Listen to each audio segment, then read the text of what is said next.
இறைவனுடைய பாதையில் இருப்பவங்களுக்கு எந்த விதமான துக்கம் இருக்காது, அவங்க அஞ்சவும் மாட்டாங்க. இதனுடைய வாக்காக இருக்கும்.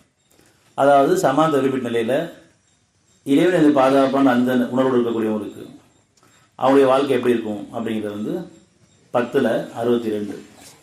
அறிந்து கொள்ளுங்கள், நிச்சயமாக அல்லாஹ்வின் பாதையில் இருப்பவர்களுக்கு எவ்வித அச்சமும் இல்லை, அவர்கள் துக்கப்படவும் மாட்டார்கள். 63. அவர்கள் நம்பிக்கை கொண்டு பயபக்தியுடன் நடந்து கொள்வார்கள்.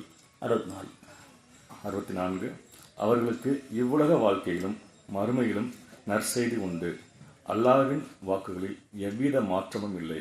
இதுவே மகத்தான பெரும் வெற்றியாகும். யார் அருள் தான் பிரதானம், குணம் தான் பிரதானம், ஞானங்கள் தான் பிரதானம், படைச்சவன் தான் பிரதானம் அப்படிங்கிற அடிப்படையில் சமாதானம் தான் பிரதானம் அப்படின்னு எடுத்துக்கிட்டு அதை வாழ்க்கையாக்கிட்டு இறைவனை சார்பைகிறாங்களோ அறிந்து கொள்ளுங்கள், நிச்சயமாக அல்லாஹ்வின் பாதையில் இருப்பவர்கள் இவங்க தான் சமாதானங்களுடைய பாதையில் இருக்காங்க, சமாதானத்தினுடைய பாதையில் இருக்காங்க. அந்த சமாதானத்தை பரவாயில்ல கேட்டுக்கிறாங்க, தமிழ் குடும்பத்திலும் சமுதாயத்திலும் பரவாயில்ல கேட்டுக்கிறாங்க. அதன் காரணமாக அல்லாஹ்வின் பாதையில் இருப்பவர்களுக்கு எவ்வித அச்சமும் இல்லை, அவர் துக்கப்படவும் மாட்டார்கள். அவங்க அச்சமோ துக்கமோ கவலையோ பயமோ இருக்காது. இப்போ நம்ம அப்படிப்பட்ட வாழ்க்கை வாழ்றதாக தேர்ந்தெடுக்கப்பட்டிருக்கோம்.